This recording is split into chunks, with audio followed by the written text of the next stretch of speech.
Hi there and welcome to a Race Advisor video. Okay, in this video I am going to be looking at how to analyze a race very quickly to reduce it to the strongest runners, the most likely contenders in just a few minutes. And I'm doing this based on the method I outlined in an article on my blog called Here's How to Do It. If you haven't read this article yet, then I strongly suggest that you read it before watching this video, so everything that I'm talking about here is very clear. Now, in this article, I looked at using just 3 factors to analyse a race and reduce it to the contenders very quickly. There is a link to this article just below this video if you want to go and read it again. And I also talked about how you can calculate these ratings. Now, I'm actually going to be using the Racing Dossier software during this video because it's already got the ratings that I talk about in it, so we won't need to calculate them for each race. The Racing Dossier software is, I may be a little bit biased, but I believe the best rating software currently available. It gives access to all of the factors and ratings that I use myself. And what we have in front of us here is a race card that I've put together for use in this video. So you can see here on the left hand side we have all the factors that are available inside the Racing Dossier software, and on the right hand side we have the factors that I've chosen. We just drag them across like this to use in this race card.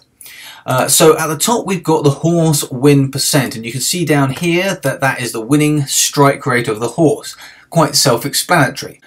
Next we have the CST6S, which is the consistency of the horse's performance over the last 6 starts on the same race type as today's race. And we calculate this rating by assigning points to the different finish positions, and then we reduce this by dividing it by the total number of points that a horse can actually achieve, so that we get a figure between 0 and 1. And then we have the ACECL, and this is the average competitive earnings class level. And we take this by looking at an earnings class rating for each horse, and we look back at each horse's past race, and we take all the ones that it was competitive in. And the ones it's competitive in is based on finish position or distance to the winner, and that changes slightly dependent on the race conditions. So we take all the earnings classes for the races that the horse was competitive in, and we then take the average of them so we can see what average level for this rating the horse has been competitive at in the past. Now those are the 3 that I put in the Here's How to Do It article, and I've actually just added in a couple more here that can just help us narrow down the choice a little bit more. It's a projection of the speed rating for the horse in today's race, and it's the number of days since the horse last had a good race.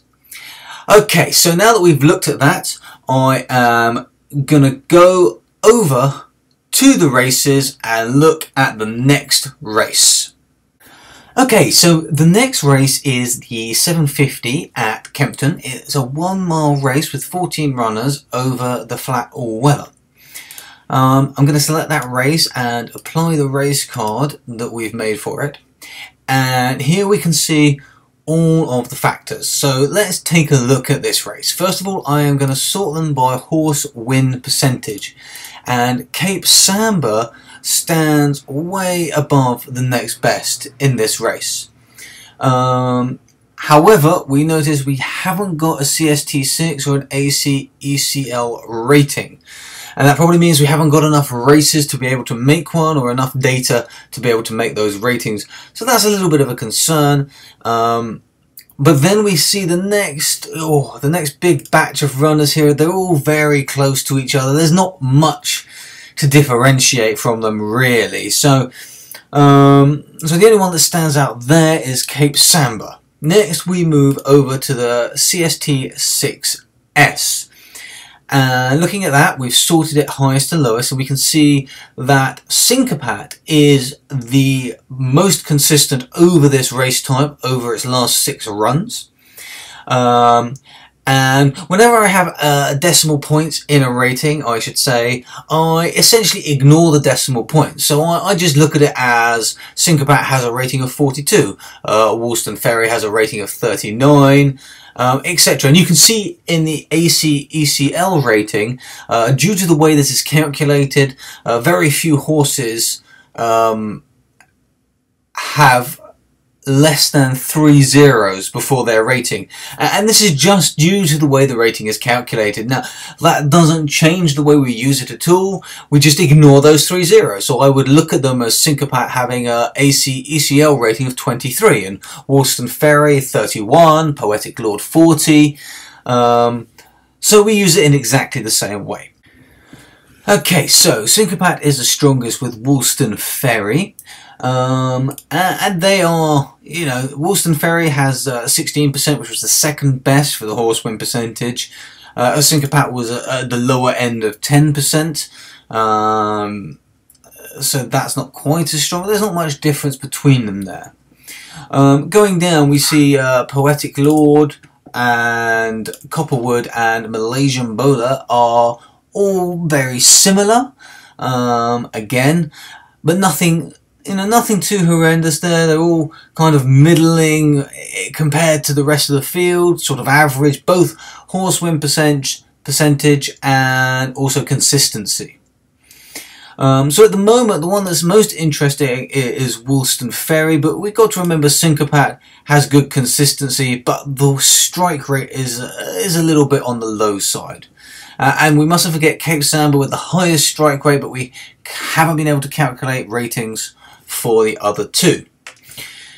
Moving over to the ACECL, here we can see that there is actually a general gradation from top rated to the bottom. Poetic Lord is the top rated and has shown himself competitive under the strongest earnings class on average. However, there really isn't much difference. We've got 40, 39, 37, 36. They're all quite similar, even down to Woolston Ferry here at 31. There's not that much of a difference. The difference between 31 and 40 is significant, but if Woolston Ferry puts in a good race today, then that's well within the expected improvement that a horse can make. When we look at a rating, we mustn't forget that it isn't exact, it's an estimate, which means the actual figure can be either side of the rating a little bit. So for example, Poetic Lord maybe has an ACECL of between 37 and 43, and Woolston Ferry has it between 35 and 28, for example. That's just a rough idea. And then if you think, well, if Poetic Lord was near a 37 and Woolston Ferry was near a 35, then actually we only need a small improvement there to mean that this horse could compete well today. So Poetic Lord and Copperwood both look strong with consistency, but a little bit low on the win percentage. So Woolston Ferry here still looks to be the strongest for me, and we mustn't forget Cape Samba. Now, I am now going to take a quick look at the projected speed figures and the days since last good race. I'm going to start with the days since last good race, and we can see straight away that these two runners here haven't had a good race for over a year, so I wouldn't be betting on them whatever happened. But let's go back to the projected speed ratings, and we can see Cape Samba has a projected speed rating of 118 compared to Bowstar, which is 156. So there's a bit of concern there over Cape Samba. Decent win rate, but we haven't been able to create these ratings. There's not enough data, and the projection on speed is showing may not be fast enough, although days since last good race is 21. Now Woolston Ferry, on the other hand, very middle. The projection is very much middle of the road here. Has also had a good race recently.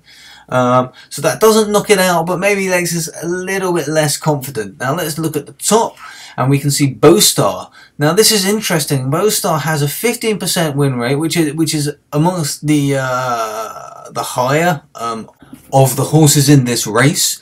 The consistency is very much average, so you know it's not the best, but we've got an average consistency. This horse isn't that much less volatile than the other runners in this race.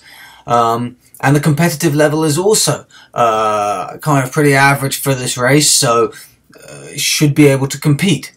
Had a good race 21 days ago and is the top rated for speed projection, so there's some benefits going there. Now, the second best projected for speed rating hasn't had a good race for longer, a lower strike rate, a lower class here, competitive class, but the highest consistency. Now, the highest consistency is good, but it wouldn't be the overriding factor here.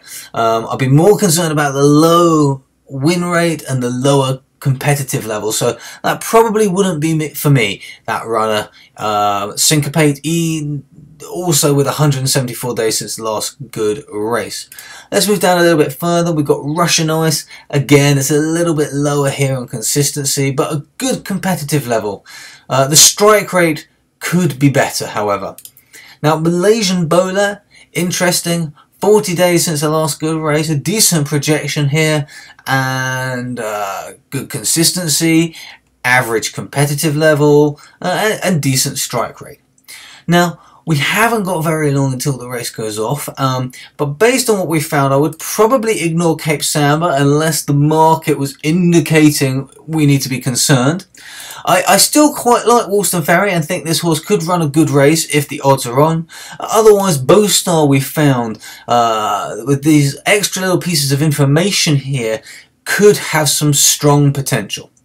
Okay, so let's go over now and take a look at the market.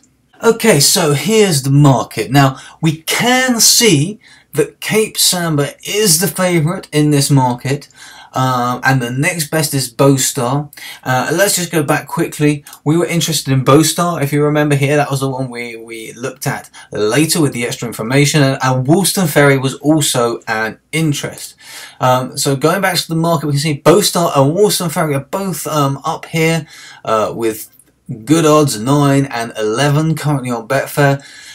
Cape Samba's 4.3, and the speed projection was lower, but the market's saying that there's a possible, so we can stay with that. So we need to think how we would structure our bet. We'd be quite happy to say that the winner's most likely to come from those three, but we're looking for the bet structure here now. So there's a number of things you could do. You could Dutch all three. You could Dutch just Bowstar and Woolston Ferry. And actually the odds are good enough to go each way on just Bowstar and Woolston Ferry. The other possible is you could Dutch them all, but using Cape Samba as a saver. So that would mean that if Cape Samba wins, you make no profit, but you don't lose anything. And if one of either Bowstar or Woolston Ferry wins, then you make a profit. So that would be how I would be considering to structure the bet in this race. I'd be choosing one of those. And I would most likely be going for either each way on Bowstar, Woolston Ferry, or a Dutch bet with the saver on Cape Samba, so if that wins there's no profit, and looking for one of the other two to come up and make the profit in this race.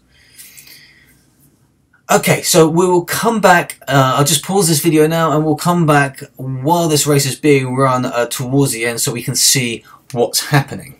Okay, so the race is now in play. It shouldn't take that long. It's only a 1 mile race, so it's not going to be very long here while we're watching. I'm just going to refresh the screen as it takes place so we can see the change of the odds and we can follow what's happening at the moment. So Bowstar and Woolston Ferry have already both come in. Another angle that you can use with this is trading in play, finding strong runners and then looking to trade them out, of course. The purpose of this method is to show horses quickly that could contend in the race. So the structure of the bet is a separate discussion, and I'll look at writing an article on the blog about that in the near future. But here we go. We can see we're coming down now. Cape Samba and Bowstar look to be at the front, although they're now drifting out, and we've got Malaysian Bowler coming in. Down at the bottom there. Cape Samba coming back, and Bowstar coming back here at the front. And it looks like Cape Samba's going to take it, and it has. Cape Samba has taken it. So if you'd done a Dutch with Cape Samba as a non-profit, you'd have come away without a loss.